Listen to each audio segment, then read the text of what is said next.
Welcome back, everybody. Steven here, Northwest Small Batch Brewing.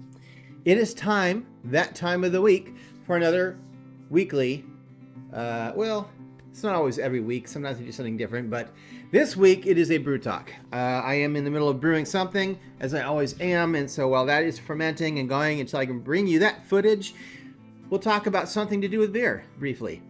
So, the question this time around for today's video is, how long can you store your grain? I haven't really seen videos about this, so I'm kind of excited to put one out because, yeah, it's kind of interesting that there aren't more videos about this. This is inevitably what happens. You end up getting, if you're just buying kits, this isn't a problem, right? Because you're buying a beer kit that has the grain measured already for you and you're not getting extra.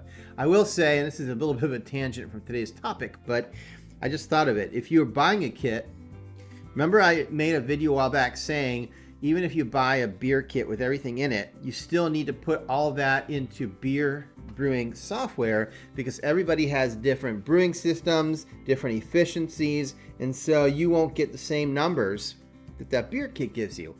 If you want the same numbers, you actually are probably going to need more grain than what they give you, depending, or less if your system gets crazy good efficiency. But the point is, what they give you, even though they give you the exact amount for the recipe they wrote, may not be enough to hit the numbers they want you to hit.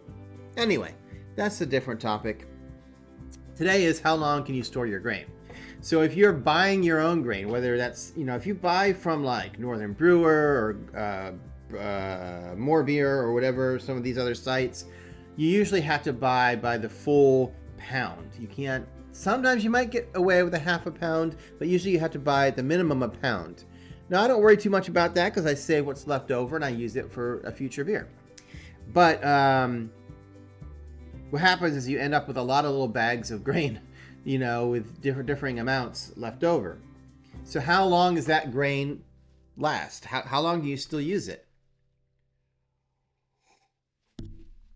The short answer, pretty long time. So there's two versions of the grain, right? There's the milled and the unmilled.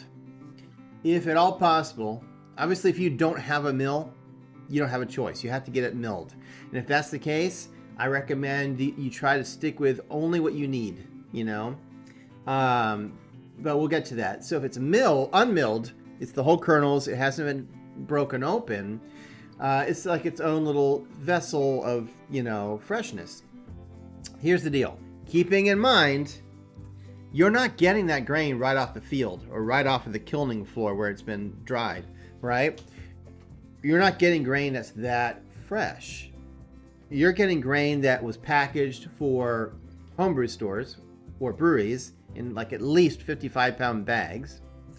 And then those bags are usually opened up and divvied up by the homebrew stores into smaller, like 1-pound bags, whatever, right? If More Beer sends you a pound of 2-row, you can guarantee that pound of 2-row came from a bigger bag, like a 55-pound bag, because they get a better price on that 55-pound bag, and they break it down, and then they charge you extra for the labor of breaking that down into smaller amounts. All right, so the point being is the grain you're getting is not all that fresh to begin with. So to store it, you always want to, if you can, vacuum seal it. Now, if you're buying 55-pound bags, I realize for some people that's a daunting task, and a lot of people buy those pet food containers that you seal up, and it seems to work well for them. I don't have experience with that. I personally divvy up my 55-pound bags of like 2-row into 2-pound packages and vacuum seal every one of them because it takes me a while. It could take me a year or more to get through it all. So I want it to keep it as fresh as possible. So that's the first thing. If it's unmilled, try to vacuum seal it. If it's vacuum sealed and you keep it out of the sunlight, it will last at least a year, probably longer. I have grain that's like probably 3 years old, maybe going on 4 years, and I can still use it. As long as you keep it nice and vacuum sealed in a dark place, like in a bin, like what I do, That grain will last years. It really will. Now, milled grain's different. Once you mill it, that life cycle shortens because you've already cracked it open. Same thing, if you can vacuum seal it, that's good, but it's kind of hard to vacuum seal milled grain because it's already powdery and then it'll just blow dust everywhere. But the rule of thumb for milled grain is, well, most people say 6 months. I think that's a little short. I think you can go longer. Breeze, which is a milling company, a malting company, says that milled grain can last a year to a year and a half. Milled, as long as you keep it in good conditions. What else? So that gives you a time frame, right? Unmilled, years, right? 3-4 years, who knows? Milled grain, much shorter lifespan, but it's still pretty long when you think about that. 6 months to a year and a half is pretty long. So how do you know if it's still good?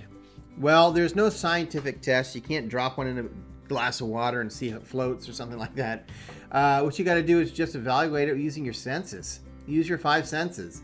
So start with the smell. So you open, and I do this every time. I do this with hops as well. Open your bag of grain and smell it, right? You know what grain should smell like. If it smells musty and dusty and moldy or something like that, obviously you don't want to use it. That means it's gone rancid. It's bad, right? Don't use it.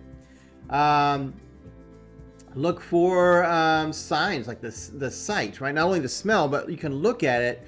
A lot of times you can see if there's mold. It's like black that starts to grow on the form on the grain. If the color looks like it's not good. Also look for bugs. There are these little bugs. You'll see these when you go in the pet food aisle, sometimes in grocery stores when they don't do a good job of rotating their stock. These like little bugs are sort of flying around the dog food and cat food, the dry stuff. So, I mean, by the way, that's a good sign not to buy that stuff. It's infested, right? So if there's any sign of bugs or weevils or anything in your grain, obviously you don't want to use it. What else? I think the last thing to do, once you've determined that the smell is okay and visually it looks okay, you need to taste it, right? And you should do this anyway. There's no way to know how grain is going to taste and change until you eat it. And make sure you like really crunch it, get it in your saliva, and you can taste how it gets sweet when your saliva has the enzymes in your saliva converts it to sugars. But there should be none of the issues that I just talked about when you taste it. It should be sort of non-metallic, right? If you get sort of a metallic-y flavor, that's not good. It should not be oily. Shouldn't be like savory, like meaty tasting. And the last thing that I think is a telltale sign, this stuff is dried, and that means that when you chew it, it should have a crunch. Like it's not supposed to be chewy, so it should have a crunch that you're biting into this kernel. If it's sort of bendable or just chewy, like it doesn't crunch, that means it's old. It shouldn't be that way. It should not be soft at all. If it's soft, it means it absorbed humidity into it, and that's probably that and mold are probably the two biggest problems you're going to have. Anyway, that's what I have as far as grain storage, how to see if it's still good. We'll be back here in another week with another video, and thanks for stopping by. I'll see you next week. Cheers.